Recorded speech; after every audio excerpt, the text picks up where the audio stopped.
अरे मेम साहब, आप इतनी पढ़ी लिखी हैं और आपको ये नहीं मालूम कि मछली पकड़ने के लिए बंदूक नहीं, जाल या कांटे की जरूरत होती है। जो मछली मुझे पकड़नी है उसके लिए कांटा नहीं, बंदूक चाहिए।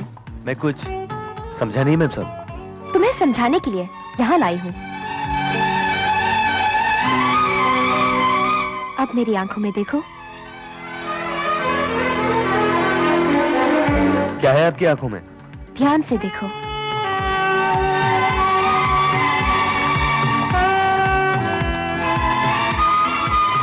मुझे तो कुछ दिखाई नहीं दे रहा। अच्छा बोलो, मैं जो कुछ कहूंगी उसको दोहराओगे? हाँ हाँ, क्यों नहीं। बोलो, आई लव यू। नहीं मेम साहब, अब मैं ये कभी नहीं बोलूंगा। नहीं बोलोगे तो गोली मार दूंगी। बोलो आई लव यू। नहीं मेम साहब, ये मैं कभी नहीं बोल सकता। गोली मत मारिए, बोलता हूँ I love you, I love you.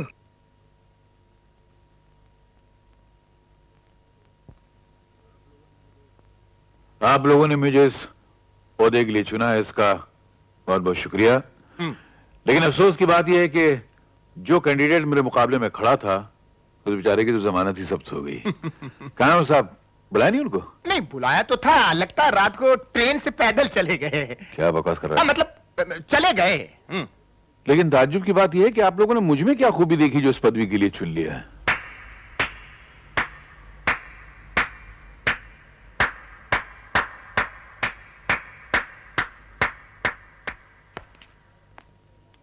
आपके अलावा कौन चेयरमैन बन सकता है? अब देखिए ना, चेयरमैन बनने से पहले ही आपने लोगों से चंदा इकट्ठा करके स्कूल बनवा दिया। वाह। हाँ, ये बात अलग है कि वहाँ कोई पढ़ता ही नहीं है, सिर्फ आपके गधे और घोड़े पलते हैं। Sorry, I am sorry. ये लीजिए। इधर दे दीजिए, एक ही बात है। क्या? नमस्ते। सबसे बड़ी बात तो यह है कि सेठ धर्मपाल एक बहुत बड़े समाजवादी यानी सोशलिस्ट बन गए हैं। क्या?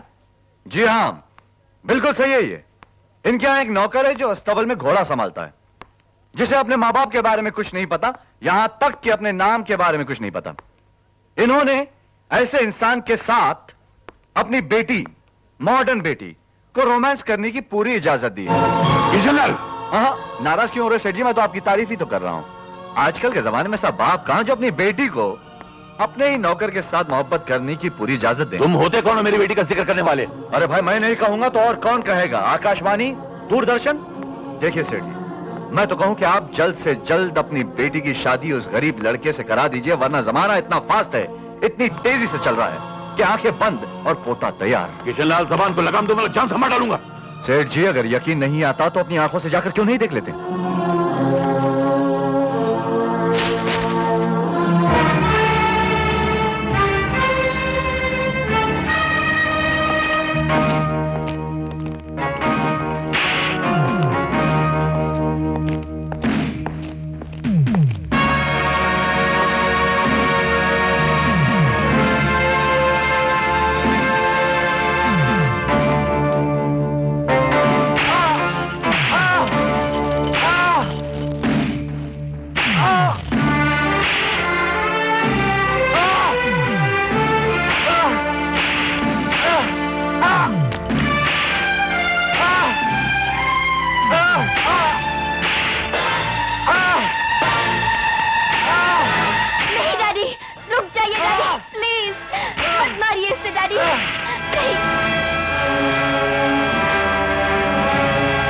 डैडी छोड़ दीजिए, इसे मत मारिए, इसकी कोई गलती नहीं है, मेरी गलती है।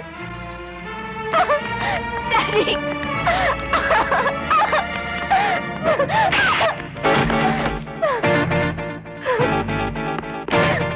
अगर मैं चाहता तो वही कोड़े मार मार कर तुम्हारी खाल उधड़ कर रख देता, मगर उस तोगड़ी के गुलाम के सामने तुम पर हाथ उठाकर मैं इस खानदान की और अपनी इज्जत को खाक मिलाना नहीं चाहता था।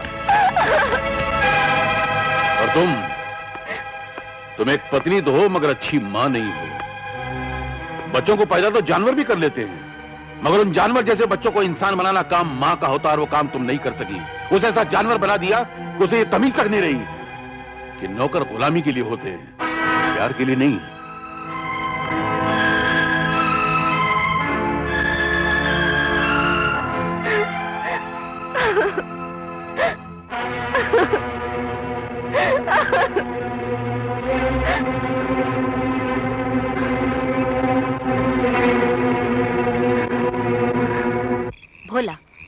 प्यार की गाड़ी के दोनों पहिए बराबर होने चाहिए।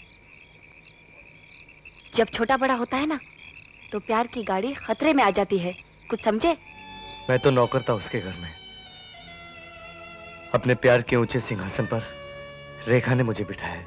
ना अगर सचमुच तुमसे प्यार करती तो जो कोड़े तुम पे बरसे हैं, बिन का दर्द महसूस करती और सब कुछ छोड़ छाड़ के तुम्हारे पास चली आती।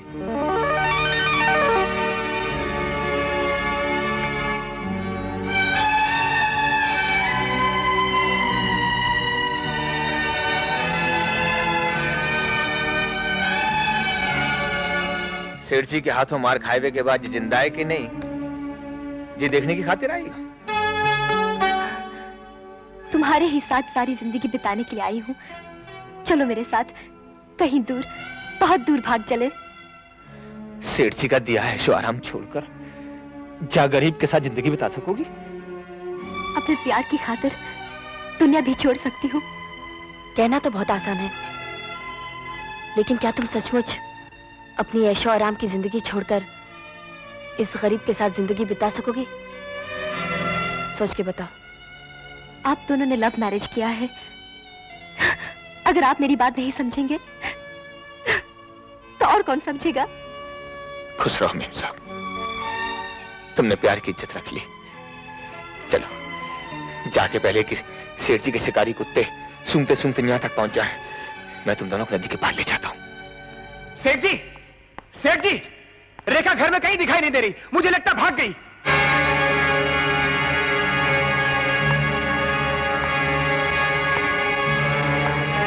वो कहीं नहीं जा सकती, वो इसी गांव में है। जाओ उसे तलाश करो। कल सुबह सूरज निकलने से पहले उसे जिंदा या मुर्दा पकड़ के लाओ। रेखा हमारी बेटी है, मेरी जिगर का टुकड़ा। उसके लिए ऐसे शब्द मत निकालिए। रेखा इस दुनिया में हमारी शादी के बाद आई है, मगर मेरे खानदान की इज्जत एक जमाने से है और मैं अपने जमाने की इज्जत को बेटी के प्यार के लिए बर्बाद होने नहीं दूंगा। जाओ पकड़ के लाओ।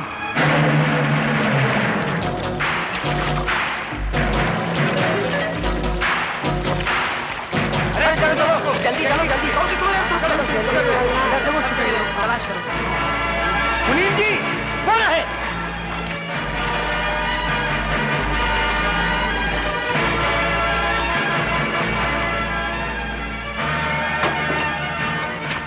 अरे संभल के, संभल के।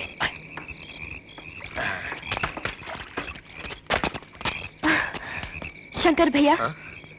तुमने जो हमारी मदद की है, मैं तुम्हारा एहसान जिंदगी भर नहीं भूलूंगी।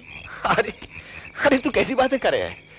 अरे ये तो हर इंसान का फर्ज है कि दो प्यार करने वाले दिलों की मुराद को पूरा करे। मुझे तो खुशी है इस बात की कि मैं तुम दोनों के कुछ काम आया। और फिर मैंने भी तो प्यार किया है और इसी कसक को अच्छी तरह से जानता हूं। और जब ऊपर वाले ने मेरे प्यार को परवान चढ़ाया है, तो मैं उसके बंदों के काम क्यों ना हूं? एक बात कहूं, बुरा मत मानियो, तुम्हारे बाप की नजरों में प्यार की कोई कीमत ना है। वो तो सब कुछ पैसे से ही तौलता है। खैर जान दो। अब देखो, अड़े भिड़े वक्त किसी चीज की जरूरत पड़े तो शंकर मल्लाह को याद कर लियो, बस। हाँ? जा, फलो फूलो।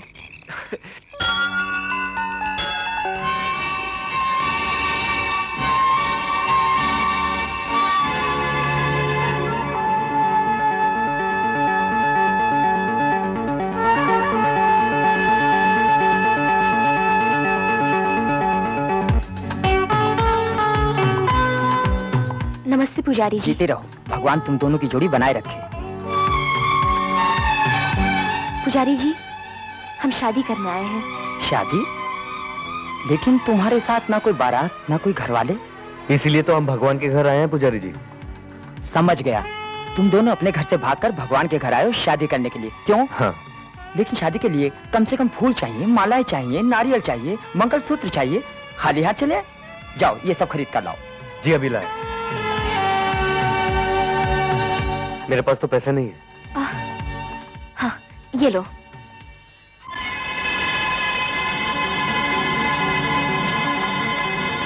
फूलों की 2 माला और 1 नारियल।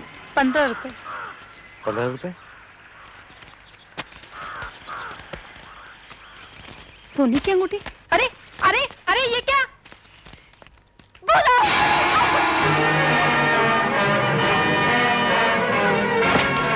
बोलो! भाग जाओ यहाँ से! देखते क्या भागने से?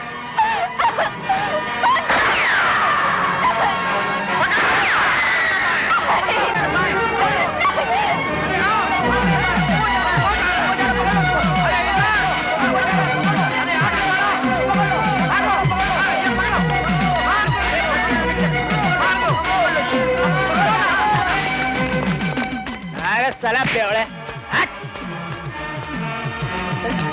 अरे अंदर कौन गेला? थोड़ा पुलिस स्टेशन में घुस गया, फिर साला फंस गया।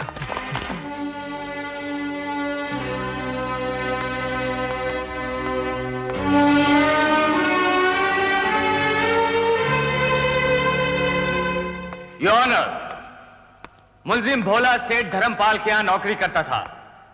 एक दिन मौके का फायदा उठाकर यह उनकी मासूम बेटी को उठाकर भाग गया और उसके साथ बलात्कार करने की कोशिश की। मैं अदालत से दरखास्त करूंगा कि मुलजिम को कठिन से कठिन सजा दी जाए, ताकि मुलजिम को उसके गुनाहों की सजा तो मिले ही, दूसरे लोगों को भी सबक मिले। That's all your honour. ये सरासर झूठ है माय बाप। रेखा और मैं एक दूसरे से प्यार करते हैं। मैं बेकसूर हूं हुजूर। तुम्हारी बेगुनाही का कोई गवाह है? सरकार, मेरी बेगुनाही की गवाह रेखा है। कुमारी रेखा को अदालत में हाजिर किया जाए।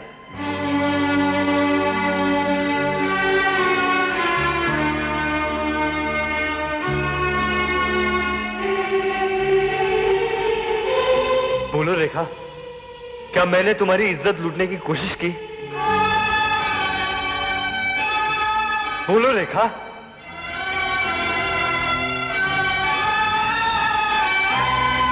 कह दो ये सब झूठ है रेखा। तुम खामोश क्यों हो?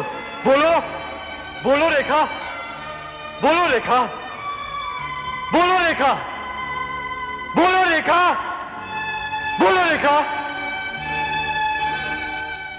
कुमारी रेखा, खामोश क्यों हो? हाँ या ना में जवाब दो।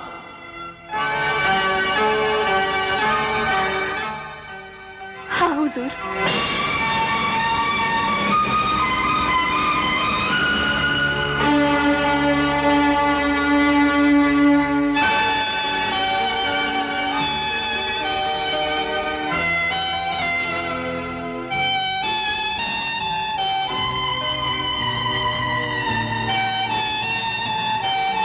मैं उस मल्लाह के बच्चे का सर कटवा के नदी में बहा दूंगा। नहीं नहीं नहीं सेठ जी, ऐसी नाइंसाफी मत कीजिए। गलती मैं करूं और सजा आपको मिले क्या? क्या मतलब? मतलब बड़ा साफ है सेठ जी। रेखा और भोला भागे नाव से और नाव को चलाया है शंकर के हाथों ने। अब गुनाह किया शंकर के हाथों ने तो उसकी गर्दन को सजा क्यों मिले क्या?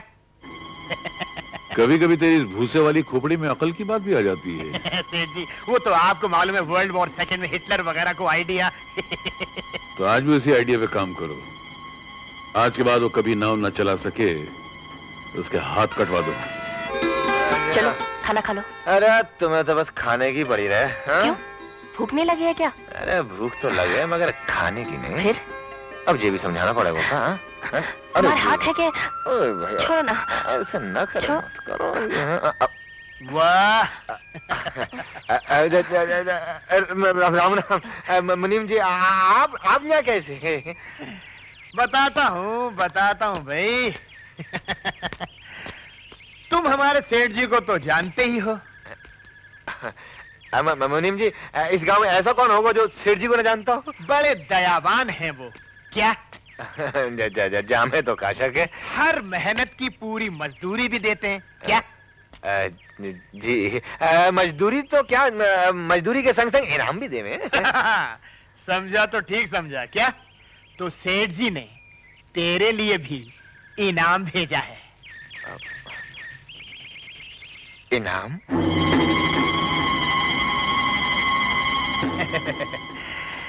जिन हाथों से नाव चलाकर इसने छोटी मेम साहब को पार किया था, उन हाथों को काट डालो। लानत है मेरे सेठ होने पर। भगवान के सामने मेरी बेटी को जलील होना पड़ा। तुम्हारी वजह से 2 कौड़ी का मल्ला मेरे खानदान की इज्जत पे कीचड़ उछाल के चला गया। सेठ जी मैं माफी चाहता हूँ। मेरे पास एक तुम आइडिया अपना आइडिया अपने पास रखो वरना मुंह तोड़ दूंगा तुम्हारा। आज शाम को सूरज डूबने से पहले उस मल्लाह के पूरे खानदान को मौत के दरिया में गर्क कर दो, वरना मैं तुम्हारे खानदान को उसी दरिया में गर्क कर दूंगा। समझ गए? जी। क्या वैसे? क्या?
उन्होंने कंप्लेंट लिखाई और मैंने एनसी नंबर दे दिया। अच्छा। आप आराम से बैठकर यहाँ सिगरेट पी रहे हैं, वहां दिन दहाड़े दो इंसानों का खून हो गया है। खून? शंकर मल्ला और उसकी बीवी सोनी का। खून होते हुए किसी ने देखा? पुलिस वालों को छोड़कर सभी ने देखा है। अच्छा, कौन है कातिल? धर्मपाल। सेठ धर्मपाल जी? जी हाँ। आपको गलतफहमी हुई है साहब। सेठ धर्मपाल किसी का खून नहीं करवा सकते। जनाब मैं आपसे कह रहा हूं कि ये खून सेठ धर्मपाल ने ही करवाया है। बेहतरी इसी में है कि आज ही अभी जाकर उसे गिरफ्तार कीजिए। साहब, कानून की अपनी रफ्तार होती है। देखिए इंस्पेक्टर, अगर आज आपने धर्मपाल को गिरफ्तार नहीं किया तो आप मेरी रफ्तार देखेंगे। मैं कमिश्नर से कहकर आपको आज ही सस्पेंड करवाऊंगा। सेठ किशनलाल, आपको कमिश्नर साहब के यहां जाने की कोई जरूरत नहीं है। आप आराम से अपने घर जाइए। अगर इस केस में सेठ धर्मपाल का जरा भी हाथ होगा तो वो कानून के शिकंजे से बच नहीं सकता।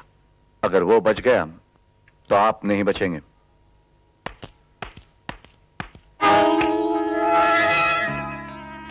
तो वो मुझे गिरफ्तार करवाना चाहता है। मेरे होते हुए आपका कोई कुछ नहीं बिगाड़ सकता सेठ जी। न कोई रिपोर्ट, न कोई केस। नहीं, केस तो है इंस्पेक्टर साहब, मेरे खिलाफ न सही, किशनलाल के खिलाफ। आप किशनलाल को गिरफ्तार कर लीजिए। किशनलाल को गिरफ्तार कर लूं? किस चार्ज में? शंकर और सोनी के कत्ल के इल्जाम में। मगर हकीकत तो कुछ और ही है सेठ जी। उस हकीकत पे पर्दा डाल लीजिए। कागज का पर्दा, और वो कागज आपको मिल जाएगा। लेकिन हकीकत की शक्ल बदल दीजिए, ऐसे कि किशनलाल कानून के पिंजरे में हमेशा के लिए कैद हो जाए।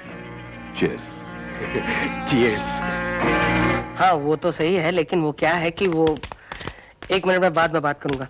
आइए इंस्पेक्टर साहब आइए। किशन सेठ है? हाँ है। हेलो इंस्पेक्टर साहब। ये लो आ गए। शंकर मल्ला और उसकी बीवी सोनी का कातिल पकड़ा गया। तहकीकात जारी है। तहकीकात? तहकीकात की क्या जरूरत है? कत्ल दिन दहाड़े धर्मपाल ने करवाया है, ये सभी लोग जानते हैं। सेठ किशनलाल, कानून आपके घर की खिड़की नहीं है जिसे जब चाहा खोला जब चाहा बंद कर दिया। कानून के अपने रीति रिवाज होते हैं। इंस्पेक्टर साहब, ये लाल फीताशाही बंद कीजिए और जाकर धर्मपाल को गिरफ्तार कीजिए। अगर कातिल धर्मपाल सेठ होते तो मैं अब तक उनको अरेस्ट कर चुका होता, मगर असली कातिल कोई और है। कौन है? आप। क्या बक रहे हैं आप? This is your arrest warrant.